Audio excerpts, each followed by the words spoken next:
안녕하세요. 밖에는 겨울비가 주룩주룩 내리고 있습니다. 이제 겨울이 다가오나 봅니다. 저는 주돌입니다. 금요일장, 그죠? 예상대로 많이 올라갔는데, 생각보다는 덜 올라갔다.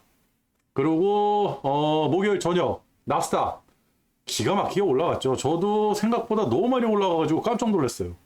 저는 한 3, 4% 정도 생각을 했는데, 떨어져도 한 1, 2%, 오르면 3, 4%, 이 정도 예상을 하고 투자를 했는데, 그냥 대박을 맞았네요. 여러분, 주도는 포지션을 어떻게 가지고 가느냐? 나스닥만 정리했습니다. 나스닥만 100% 정리했어요. 왜 정리를 했느냐? 그리고 금요일 저녁에 시간이 지나고 보니까 또 1.8% 상승을 했어요, 나스닥이. 그렇다 그러면 레버리지니까 한 4% 정도, 우리나라 장에서 4% 정도 상승을 할 텐데, 좀 아쉽다는 생각이 있는데, 그럴만 했죠. 왜 그랬냐? 차트에 답이 있습니다. 나스닥 먼저 한번 보죠. 기가 막혔죠. 이게 나스닥 5분봉인데요. 시작하자마자 뿅. 그죠.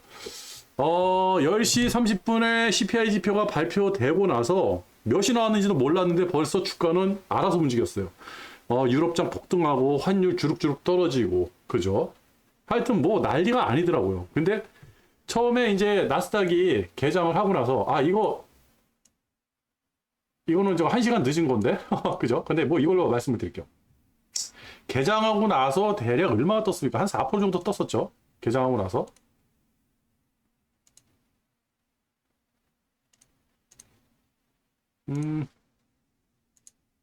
이거, 이게 아니군요. 엄한 거를 눌러가지고. 대략, 그죠? 4.4%, 4.5에서 5% 정도? 떠버렸는데, 그죠?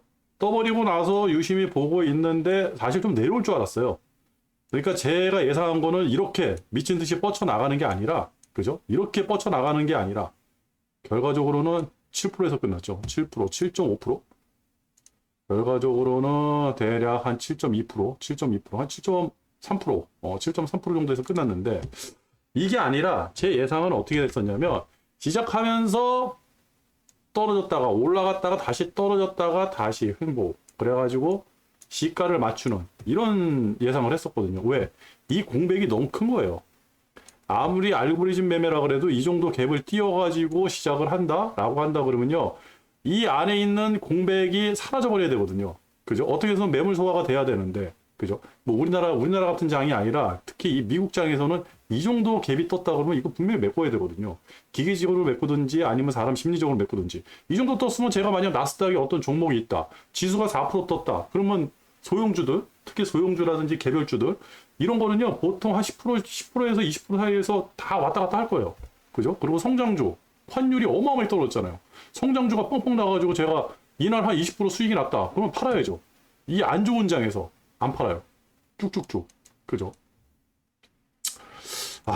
그래가지고 뭐 쇼커버링 얘기도 있고 여러 가지 얘기했는데 그걸 모르고 한 가지 확실한 거는 차트가 다 말을 해주는 겁니다. 이게 뻗쳐나갔으면요. 뻗쳐나간 이유가 있는 거예요. 그죠?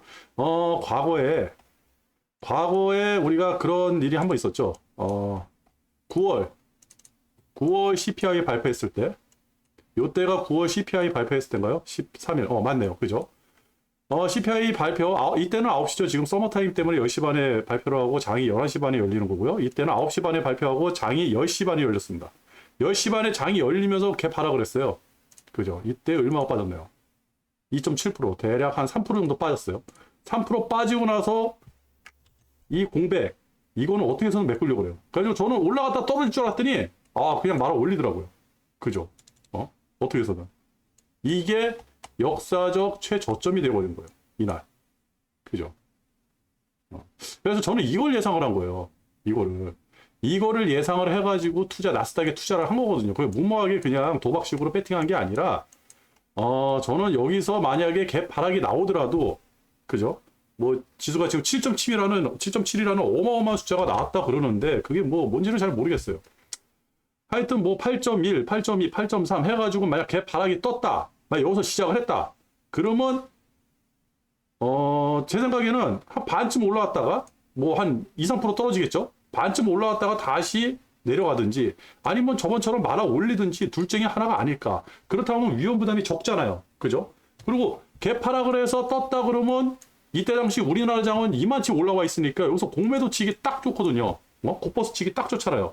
그러면 같이 따라 내려오는데 수익을 여기서 보면 되는 거예요. 그죠? 저는 그 생각을 해가지고 투자를 했거든요. 근데 갭 상승을 해가지고 그냥 날아간다?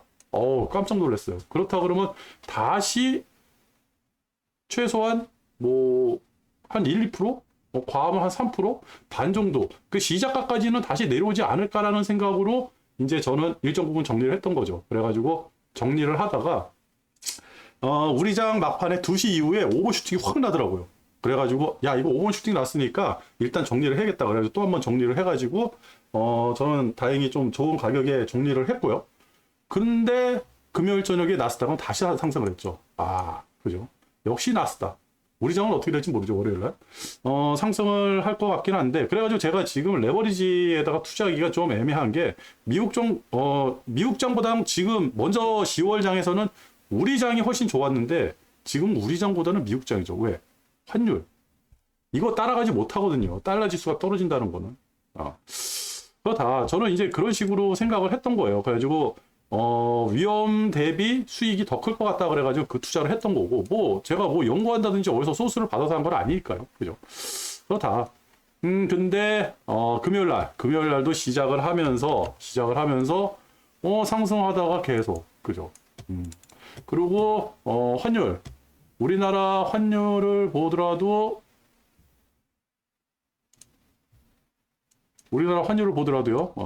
'그죠? 이날이죠. 22시 30분, 10시 30분 시작하면서 훅 떨어졌죠. 기가 막힙니다. 그리고 장 시작하면서 또 빠지고 기가 막히죠. 그죠? 야, 어떻게 얼마입니까? 1380원에서 1320원. 그죠? 전문가들 예상이 여기였거든요. 1350원. 이거 뚫고 내려왔어요. 그럼 반등이 있습니다. 다시. 올라갈 거예요. 1350원까지. 여기서 계속 떨어진다? 그거는 있을 수가 없어요. 그래가지고 지금은 과매수 구간이 지표가 이게 과하게 매수가 돼버린 거예요. 지금 과하게 움직인다. 이 과매수인지 과매도인지 잘 모르겠는데 과하게 움직였다. 그렇다고 하면 어떻게 된다? 평균점으로 회귀를 하려고 하는 성질 있죠. 포스토라네가 얘기했던 강아지 이론 있잖아요. 앞으로 뛰어갔다, 뒤로 뛰어갔다, 앞으로 뛰어갔다. 그러나 주인이 걸어가는 속도에 맞춰가지고 언젠가는 다가온다. 그러니까 다시 한번 환율은 다시 한번 뜨고 우리 장은 좀 조정을 받아야 되지 않을까. 그렇게 생각을 합니다. 이건 달러 지수거든요. 달러 지수가 그죠. 달러 지수가 이 정도로 빠졌으니까. 그죠. 110에서 쭉 빠져가지고 106. 그죠. 잠깐만. 그러면 한번 볼까요? 달러 지수는 대략 얼마가 빠졌네요? 한 3%, 3.5% 빠졌다. 환율은 얼마가 빠졌을까요? 환율은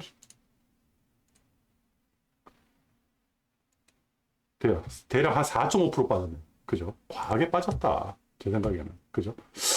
됐다. 그리고 우리나라 환율에 영향을 주는 위안화. 그죠? 위안화도 7.2에서 7.1까지 빠졌는데, 위안화는 굉장히 긴밀한 움직임을 보이는데 2% 빠졌네. 2%. 그죠? 많이 빠진 게 한 2.1%. 과하게 빠졌죠. 그죠? 엔화도 좀 과하게 빠졌죠. 엔화. 근데 엔화는 빠질만 했다. 다들 이게 엔화 때문에 걱정이 많았는데, 엔화는 5% 빠졌네요. 그죠? 엔화는 좀 빠질만 했어요. 그리고 좀 심하게 빠진 게 얘죠. 지수. 10년물 국채, 금리. 이게 빠지면서 이제 그 장을 더 밀어 올리질 않았을까. 그 생각을 해보는데, 이것도 6%가 빠졌네요. 달러 지수도. 그렇다. 그래서 저는 조금 오버슈팅이 난 것 같고, 그러면 우리 장에서는 어떻게 대응을 할 것이냐. 저는 아직까지 그 레버리지 비중이 10%밖에 안 되잖아요. 그것도 이제 그냥 가지고 있는 거고, 다행히 이 라인이 이제 생명 라인이 생겨버린 거죠. 그죠? 이거 전부에서 밀려가지고 이게 옵션 만기일, 그죠? 옵션 만기라 제가 단타를 쳐가지고 좀 짭짤하게 먹었고, 옵션 만기를 해가지고 만약 나스닥이 그 CPI 지표가 안 좋게 나와서 나스닥이 빠졌다 그러면 같이 빠지는데 얘는 더 많이 빠지겠죠. 그죠? 많이 상승을 했으니까 많이 빠지겠죠. 그래가지고 다시 바닥을 만들어서 올라간다. 이 생각으로 곱버스에 투자를 해보려고 준비를 해놔 있었는데, 다행히 지표가 잘 나오고 미국 장이 폭등을 하면서 우리 장도 많이 올랐습니다. 근데 생각보다는 덜 올랐다. 우리 장의 이 공백은요, 생각하시면 안 돼요. 왜 그러냐면 선물이라든지 이런 게 너무 많이 연동이 돼 있어가지고, 뭐, 우리 장 같은 경우는 그냥 갭상승, 갭하락 엄청 많잖아요. 그러니까 우리 장은 그렇게 신경을 안 쓰거든요. 그냥 나스닥이라든지 이런 데는 규모가 크니까. 그런 게 해서 회귀하는 그 성질이 굉장히 강하다. 이 말씀을 드린 거고. 그러면 우리 장에서 이제 상단 마지노선을 어떻게 봐야 되냐? 뭐 있습니까? 전고죠. 전고. 과거에 건드렸던 거. 이거 깼잖아요. 그죠? 그러니까 이게 여기까지 올라오는 것만 확인을 하면 되는 거죠. 이거 뚫고 나간다? 그러면 이게 또 강력한 저항선이 되겠죠. 그리고 우리 장 상승하는 거는요, 미리 예견이 좀 돼 있었어요. 그죠?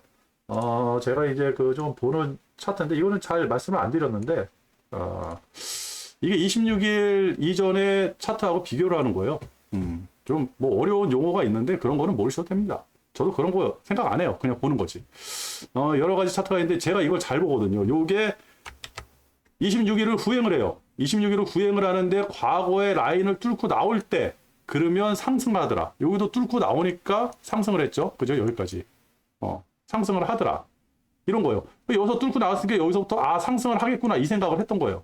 네? 그래서 레버리지 얘기를 했던 거고, 그리고 그 전에 왜 제가 레버리지를 자꾸 얘기를 했냐면 21선 뚫을 때예요. 그죠? 여기 이렇게 보시면 요거 지우고 이렇게 보시면, 그죠? 이때가 이제 바닥이었잖아요. 바닥에서 다져지고 21선 막 뚫을까 말까 하는 거예요. 그러다가 지나다 보니까 이렇게만 봐도, 그죠? 이런 거 다 무시해버리고 그냥 다 지워버리고, 여기서만 보더라도 잘 안 되네. 이렇게만 보더라도 상승이네. 21선 끌고 올라가네. 그죠? 그러면 바닥은 확실하게 다져졌네. 그러면 이게 전고를 뚫을 때까지만 기다리면 되는데 뚫어버렸죠. 그죠? 이때 제가 이제 레버리지 그렇게 외쳤던 겁니다. 비중 조절하면서 레버리지에 투자를 했다가 안 했다가. 그죠? 그러다가 이제 저항대에 맥혀가지고 옵션 만기일날 빠지고, 요때가 CPI 지표 발표하는 이벤트가 있어가지고 작전을 짰다가 완전 다 말아먹고, 그 다음에 여기 금리 인상할 때, 그죠? 금리 인상할 때도 한번 볼까요? 라인은 요때 금리 인상할 때요, 그죠? 전저 잡고 이거 금리 인상할 때 많이 빠졌었잖아요. 이때도 21선 위에는 있고, 그죠? 이때 보면 라인 잡고 21선 나와있고 구행지표, 그죠? 구행지표가 이렇게 꺾여 나갈 때 바로 요 부분이거든요. 그러면 상승이냐? 상승이죠. 제가 그렇게 그 전에 레버리지 얘기를 하다가 갑자기 고버스 다 때려박았습니다. 전재산 다 때려박았습니다. 600%다 때려박았어요. 했던 데가 바로 요 지점이거든요. 왜냐면 파월의 얘기를 거스를 수가 없다. 우리 과거에 한번 있었잖아요. 잭슨홀 미팅 때 파월이 발언해가지고 쭉 이 경험이 있으니까 여기서 한번 쭉 내려와야 되지 않을까? 근데 나스닥은 어디가 있었죠? 이때 나스닥이, 그죠? 이때 나스닥은 여기. 이 빨간 게 나스닥이에요. 헷갈리죠? 지워야 돼. 그래서 이렇게 지워야 됩니다. 지워가지고 요 빨간 게 나스닥이에요. 나스닥은 여기 와 있고 우리는 여기 와 있고, 그죠? 근데 파월에 안 좋은 얘기를 했어? 매파 발언을 했어? 그러면 따라서 내려와야죠. 이것 때문에 했더니 갑자기 상승. 중국계 자금이 들어온다는 이슈 때문에 다시 상승. 그죠? 그래가지고 저는 이런 걸 할 때 이 라인을 긋는 이유가 그거예요. 어떠한 뉴스라든지 제가 이제 선행적으로 이제 생각을 해가지고 예측을 해가지고 투자를 한다든지 그럴 때 제 생각이 다 맞는 게 아니라, 뉴스가 다 맞는 게 아니라, 전문가들이 다 맞는 게 아니잖아요. 그죠? 이때도 비관론자들이 엄청나게 우세했어요. 약세론자죠? 약세론자들이 그냥 장 안 좋다, 침체 온다, 나스닥이 조멍이다, 우리 왜 올라가냐, 위험하다, 외국계 단타 자금이다. 그러면서 말들이 많았거든요. 근데 그런 말들이 더 많았어요. 긍정적인 멘트보다는 안 좋은 멘트가 더 많았어요. 근데 차트는 올라가잖아요. 그죠? 전문가들이 얘기하는 멘트는요, 틀린 게 아니에요. 근데 그 사람들은 전문가고 지표라든지 이런 거를 예측해서 얘기를 해주는 거니까 걸러서 듣는 건 저잖아요. 그죠? 이렇게 변동성이 클 때는 예측 투자를 하면 안 되죠. 그죠? 대응 투자. 올라가면 그냥 따라가는 거예요. 그 투자를 했어야 되는데 아쉽죠. 이때도.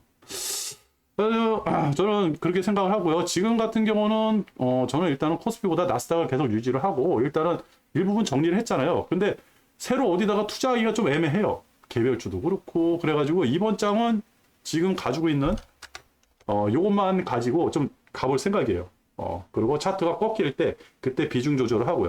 에너지는 가지고 가는 지가 좀 오래돼가지고 요거는 이번에 30%를 더 태웠거든요. 30%를 더 태워가지고 에너지는 계속 꾸준히 가지고 갈 거고 나스닥에서 비중 조절을 좀 하든지 비중 조절 안 하겠죠. 금요일 날 너무 비중을 많이 줄여가지고 좀 지금 배가 좀 아파요. 그래서 이 상태로 가고 그러면 지금 나와 있는 우리 주가는 지금 호의적이지 않잖아요. 그죠? 호의적이지 않은데 그럼 안 좋은 게 뭐냐? 그래가지고 제가 이제 요거를 조금 뉴스들을 좀 새롭게 해봤어요. 그동안에 이제 여러 가지 이거 제가 매번 바뀌어요. 근데 이렇게 멀리서 보시면 빨간색이 많잖아요. 큰 놈들이. 그죠? 그러면 지금 좋은 거죠. 왜 그러냐면 연준이 이번에 이제 그 금리 올렸잖아요. 그러니까 다음 금리 올릴 때까지 한참 시간이 남았는데 50bp 올릴지 75bp 올릴지 그거는 기다려봐야 되는 거고. 근데 연준이 75bp 올려가지고 난리 났었는데 다들 갑자기 분위기가 금리는 5% 이상 올라갈 수도 있어. 그러나 속도 조절을 해야 돼. 그거를 먼저 깨고 나온 게 캐나다하고 호주가 먼저 그 깨고 나왔어요. 그죠? 이거는 호재죠. 그죠? 그리고 우리나라에서는 중국 이탈 자금이 한국으로 온다는 거. 그죠? 이게 장기 작업이고 그 다음에 연기금, 뭐 캐나다 연기금, 무슨 어디야, 호주 연기금인가? 하여튼 뭐 이런 데서 들어오는 자금이라서 굉장히 장기적으로 투자되는 돈이다. 해가지고 또 호재고, 그죠? 그리고 이번에 G20에서 바이든하고 시진핑이 만나는 것도 호재고, 그죠? 근데 지금 우리한테 당면한 악재는 레고랜드발 그 신용경세, 그죠? 이게 굉장히 심각해요. 이거 한번 터지면, 지금 그 안유아 교수라는 사람이 나온 방송을 좀 봤는데, 제2의 금융위기가 올 수도 있다. 그죠? 근데 이것 때문에 금융적으로 시스템에 문제가 생긴다 그러면 그거는 큰 거죠. 시스템이 흔들리는 거니까. 그리고 지금 먼저 번에 흥국생명 그것도 조금 공부를 해서 봤더니 생각보다 심각하더라고요. 왜 그러냐면 심리가 다운이 돼 버린 거예요. 그죠? 내가 여기서 내가 가지고 있는 돈을 왜 풀어야 돼? 차라리 여기서 요거 해지를 해버려 가지고 여기서 끊고 내가 앞으로 나갈 돈보다 요게 더 싸게 먹힐 것 같아. 신용 이런 거 필요 없어. 용 먹어도 상관없어. 내가 먼저 살아야 돼. 내가 안고 있는 돈은 보호를 해야 돼. 그게 흥국생명의 기본적인 생각이었더라고요. 그러면 안 되지. 그러니까 신용 경색이 와버리는 거예요. 지금 사회는 신용사회인데 신용이 깨져버리니까요. 누굴 믿습니까? 그죠? 이게 이제 강원랜드, 레고랜드발 이게 너무 센 거예요. 그죠? 그리고 베이징에서 또 코로나 확진자가 일 110명씩 나온다 그런 거예요. 그죠? 다시 이제 제로 코로나로 갈 수 있는 거죠. 근데 먼저 번에 슐츠가 와가지고 그 얘기를 했어요. 이게 왜 파란색이 아니라 이렇게 어중간한 색을 해놨냐면, 슐츠가 와가지고 독일의 화이자, 그 백신을 공급을 하겠다. 그래가지고 중국에서는 지금 화이자 백신을 외국인 위주로 맞춰주고, 자국 백신이 있잖아요. 시노팩이라는 자국 백신이 있는데, 쪽팔린 거죠. 저 물백신이잖아요. 그죠? 다들 알고 있는데, 그거는 인정을 못 하겠고. 그래가지고 원하는 사람한테 해가지고 외국 백신 한다 그러는데 만약에 이번에 G20에서 바이든하고 시진핑이 만나가지고 좀 우호적으로 얘기를 하고 지금 세계 경제가 어려우니까 좀 같이 헤쳐나가자. 그리고 가뜩이나 또 이제 시진핑하고 좀 애매한 관계가 이제 러시아였잖아요. 러시아가 또 헤르손이라는 지역에서 철수를 하고 한다 그러면 우크라이나 러시아 전쟁은 조금 한 걸음 뒤로 물러간 것 같고, 그죠? 그렇다 그러면 시진핑 입장에서는 바이든하고 좀 친해져야 되고, 바이든이 갑자기 뭐 모더나 백신이라든지 이런 거 가져가서 좀 써 라고 한다 그러면 이것도 대형 호재죠. 바이오한테는 대형 호재고, 우리나라에서도 생산해가지고 막 보낼 수도 있으니까요. 그렇다 그러면 이 인구들이 이제 백신을 맞기 시작하면, 지금부터 맞기 시작하면 한 3개월 후에는, 그죠? 시진핑이 이제는 완전히 지금 임명이 됐고, 정권을 이제 하는 거는 내년 3월달 당대회잖아요. 그때 가서는 제로 코로나가 이루어지지 않을까. 그죠? 백신이에요. 제로 코로나의 이전에는 백신이 먼저 우선이 돼야 되거든요. 지금 상태에서는 중국 입장에서도 백신 없이는 제로 코로나를 할 수가 없는 거예요. 그죠? 확진자들 나왔는데 백신이라도 맞아가지고, 백신이 뭐예요? 그 병이 걸리면 그 강도를 약화시키는 거잖아요. 그죠? 그런 백신을 맞아가지고 약화를 시켜야지 그 병원이라든지 이런 데 이제 사람이 의료 체계가 붕괴가 안 되는 그런 현상이 일어나는데, 가뜩이나 뭐 중국이 좀 의료가 발달될 나라도 아니고, 인구는 어마어마하게 많고, 그죠? 10%만 코로나에 걸린다 그러면 1억 3천만 명? 1억 6천만 명? 어마어마하잖아요. 1억 명이 넘는 사람이 걸리는 건데. 그래서 가장 중요한 거는 백신이다. 그래가지고 중국에 백신이 공급된다 그러면 저는 어디다 투자할 거냐면, 예전에도 한번 말씀드렸는데, 항생에다 투자할 겁니다. 그래서 항생을 다시 한번 보고 있는 거예요. 항생. 계속해서. 추적해서 보고 있는 겁니다. 항생은. 항생은 그동안 너무 많이 내려왔고, 내려와도 너무너무 많이 내려왔고, 그죠? 그죠? 이제 반등을 하는 거예요. 이제 반등하는 거예요. 근데 반등이 여기서 다들 아는 것처럼 V자 반등 세상에는 없죠. 코로나 이후에 딱 한 번 나오고 다시는 없을 거예요. 얘도 이제 다시 만들면서 올라가야 되거든요. 그죠? 아니면 이렇게 기다리는 거예요.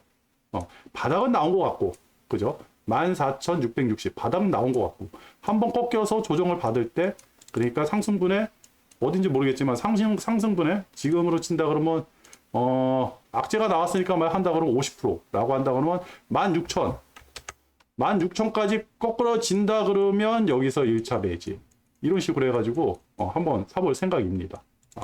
내년을 바라보고요. 저는 그렇게 지금 투자할 생각이고요. 그렇다.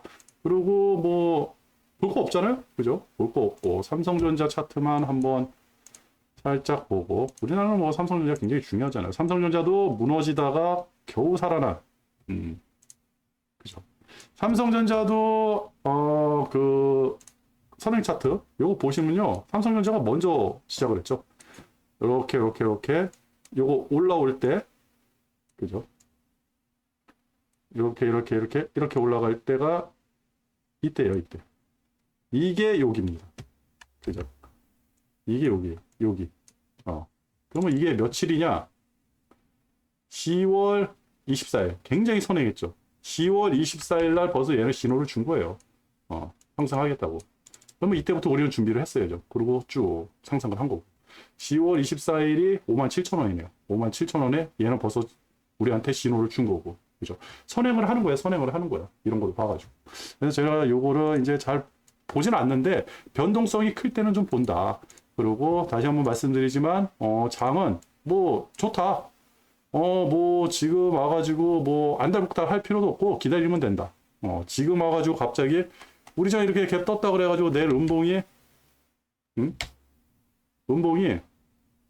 시작해가지고 이렇게 나오지 않는 한 절대 떨어질 일 없다. 뭐 이제 놀아도 너무 많이 떴으니까.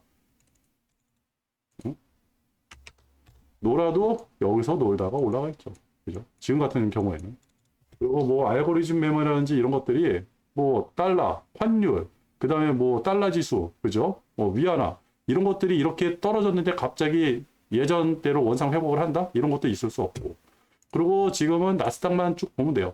지금 거꾸로 됐죠, 다시. 다시 이제 매기가 잡힌 거예요. 나스닥 1등, S&P 2등, 다우 3등. 그죠? 다우 같은 경우 보면, 다우만 잠깐 볼까요? 여기서 봐야겠다. 다우 같은 경우를 보면, 그동안에 별 조정도 없었죠. 그죠? 별 조정 없이 쭉 1등. 1등이었어요. 근데 어떻게 됐죠? 마지막 와가지고, 그죠? 얼마 상승했나요?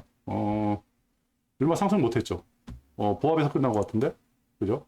나스닥 1.8% 상승할 때 얘는 0.2% 정도 상승한 것 같네요. 그죠? 0.2% 보합. 거짓 보합과. 그죠?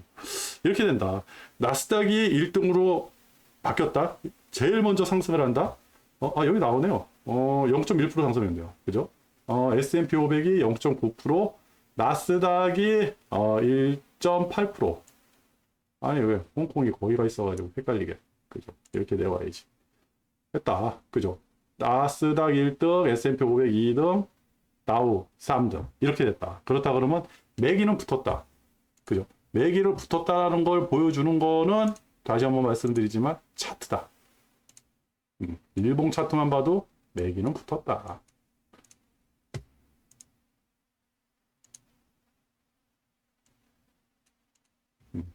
이렇게 말씀을 드릴 수가 있을 것 같네요. 그죠? 매기는 붙었다. 그리고 나스닥 같은 경우도 다시 뚫었잖아요. 10월 CPI 발표하고 어제 뚫으면서 전고를 다 뚫어버렸잖아요. 그러면 이게 강력한 지지선. 이거 깨고 내려오지 않으면 당분간 기다리면 되는 겁니다. 그냥 안달복달 할 필요 없어요. 그러면 2차로 어디까지? 뭐 여기까지 되겠네요. 2차로 요라 이거 뭐야? 아유 2차로는 전적 여기까지 한번 잡아보고 그죠? 최종적으로는 이 라인이겠죠. 어떻게 해서든 이 라인까지 갈 겁니다. 지금 상황에서는 계속해서 상승할 것 같고 조정을 받더라도 좀 버텨보고 라인 잡혔으니까 그죠? 라인 잡혔으니까 잡힌 라인 보고 그냥 마음 편히 지내면 되지 않을까 그렇게 생각을 합니다. 오늘 방송 여기서 마칠게요. 끝!